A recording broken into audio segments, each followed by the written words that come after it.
പുലിപ്പേടിയിൽ പാലക്കാട് മുതലമട പ്രദേശവാസികൾ തമിഴ്നാട് അതിർത്തിയോട് ചേർന്നുള്ള ചെമ്മണാംപതി അരശുമരക്കാട്ടിലാണ് കഴിഞ്ഞ ദിവസം പുലി എത്തിയതോടെ ആശങ്കയുണ്ടായിരിക്കുന്നത്. വനമേഖലയിൽ സ്ഥിതി ചെയ്യുന്ന തടയണയിലെത്തി പുലി വെള്ളം കുടിക്കുന്ന ദൃശ്യങ്ങൾ കഴിഞ്ഞ ദിവസം പുറത്തു വന്നിരുന്നു.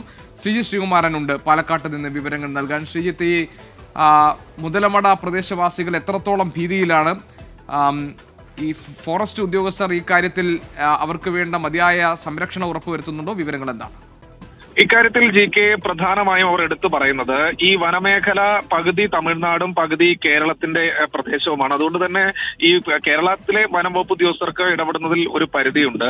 ഇത്തരത്തിൽ കഴിഞ്ഞ 27 ദൃശ്യങ്ങളാണ് ഇപ്പോൾ നമുക്ക് ലഭിച്ചിരിക്കുന്നത്. ഈ കഴിഞ്ഞ 27-ാം തീയതി പുലി അതിലൂടെ നടന്നു പോകുന്ന ദൃശ്യങ്ങൾ, CCTV ദൃശ്യങ്ങളാണ് ഇപ്പോൾ എത്തിയിരിക്കുന്നത്. കഴിഞ്ഞ ദിവസം, അതായത് മിനിഞ്ഞാന്ന് ഇത്തരത്തിൽ ആ ഡാമിന്റെ സമീപത്ത് വന്ന് വെള്ളം കുടിച്ച് പോകുന്ന തരത്തിലുള്ള ചിത്രങ്ങളും പുറത്തു വന്നിട്ടുണ്ട്. എന്തായാലും ഈ ഒരു ഘട്ടത്തിൽ നാട്ടുകാർ വലിയ ആശങ്കയിലാണ്.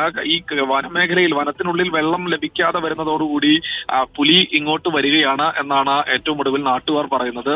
അതിനി കുറച്ചുകൂടി വേനൽ കടുത്തു കഴിഞ്ഞാൽ കൂടുതൽ വന്യമൃഗങ്ങൾ ഇങ്ങോട്ട് ഇറങ്ങാനുള്ള സാധ്യതയുണ്ടെന്നും പറയുന്നു. എന്നാലും വനംവകുപ്പ് ഉദ്യോഗസ്ഥർ ഈ മേഖലയിൽ പരിശോധന നടത്തുന്നുണ്ട്. പക്ഷെ പുലിയുടെ സാന്നിധ്യം ആ മേഖലയിൽ കണ്ടെത്താൻ കഴിഞ്ഞിട്ടില്ല. അതായത് തമിഴ്നാട് വനമേഖലയിലേക്ക് കയറി പോയിട്ടുണ്ടാകാമെന്നാണ് ഇപ്പോൾ കണക്ക് കൂട്ടുന്നത്. എന്തായാലും ഉദ്യോഗസ്ഥരുടെ ഒരു പട്രോളിംഗ് ഈ പ്രദേശത്ത് തുടരുന്നുമുണ്ട്. ജി.കെ.